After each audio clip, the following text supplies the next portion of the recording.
আপনারা মোটামুটি 2:30টা থেকে 2টোর সময় ছিল আমাদের অফিসিয়াল টাইম, সেখানে 2:30টা থেকে আপনারা জমায়েত হয়েছেন। আমরা তখন থেকে মিটিং শুরু করেছি। আবার আমরা ভগবানগোলা 2 নম্বর ব্লক কংগ্রেসের পক্ষ থেকে আমরা আপনাদের কৃতজ্ঞতা জ্ঞাপন করছি যে মোটামুটি প্রায় 1000-1200 লোক আপনারা এখানে উপস্থিত হয়ে জায়গা আমরা দিতে পারিনি, দুঃখিত। তাও আপনারা অধীর আগ্রহে আমাদের বক্তব্য শুনছেন। আমি অনুরোধ করব, আমি যে উদ্দেশ্যে নিয়ে আজকে এই সভা আমরা গেছিলাম, আমি এটা আপনাদের সামনে পেশ করব। পরিশেষে আমাদের সভানেত্রী শুরু করেছেন, শেষটা উনি দুটো কথা বলে শেষ করবেন। ততক্ষণ পর্যন্ত আপনারাকে অনুরোধ করছি যে আপনারা এখানে অপেক্ষা করবেন যেভাবে আছেন।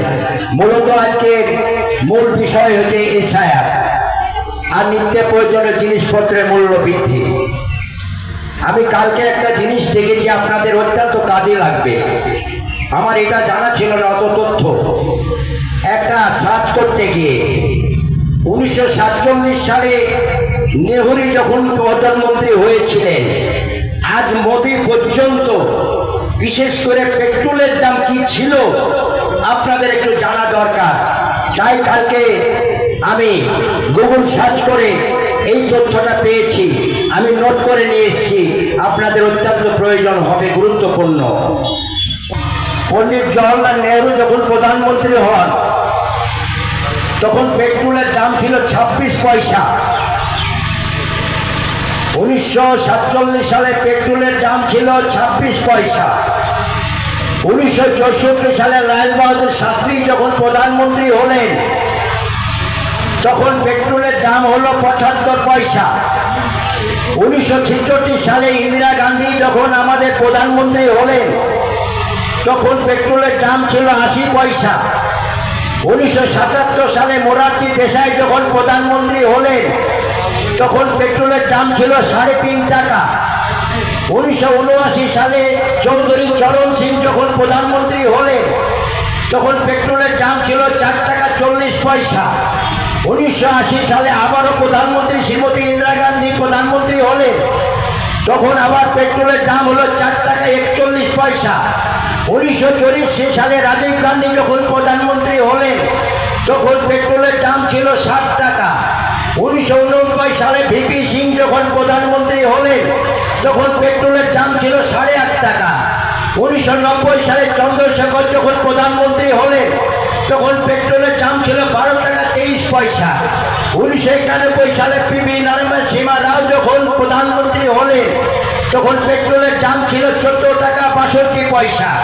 1996 সালে দেবগৌড়া যখন প্রধানমন্ত্রী হলেন তখন পেট্রোলের দাম ছিল 21 টাকা 13 পয়সা। 1997 সালে আইকে গুজরাল যখন প্রধানমন্ত্রী হলেন তখন পেট্রোলের দাম ছিল 22 টাকা 84 পয়সা। 1998 সালে অটল বিহারী যখন প্রধানমন্ত্রী হলেন তখন পেট্রোলের দাম ছিল 24 টাকা। 2004 সালে যখন মনমোহন সিং প্রধানমন্ত্রী হলেন তখন পেট্রোলের দাম ছিল 35 টাকা।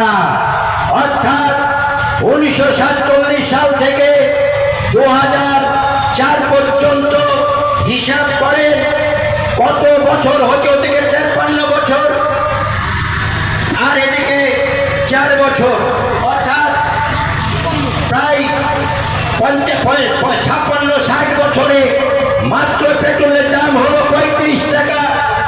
2014 সাল থেকে মোদি তখন হলো 70 টাকা করলেন। 2026-এ আজকে যে পেট্রোলটা পাওয়ার বলা হয় সেটা হচ্ছে 124 টাকা 8 পয়সা। ভাবুন কি মনোভাব হলো ভারতবর্ষে, কি মনোভাব অনটন হলো আন্তর্জাতিক। আজকে নাই যুদ্ধের একটা ব্যাপার ছিল, 6 মাস আগে তো যুদ্ধ ছিল না। তাহলে ভাবুন যে ভারতবর্ষে কংগ্রেস সরকার কিভাবে আজকে পেট্রোল ডিজেলের দাম কন্ট্রোল করেছে। কারণ পেট্রোল ডিজেলের সঙ্গে অন্যান্য নিত্য প্রয়োজনীয় জিনিসপত্রের সম্পর্কিত।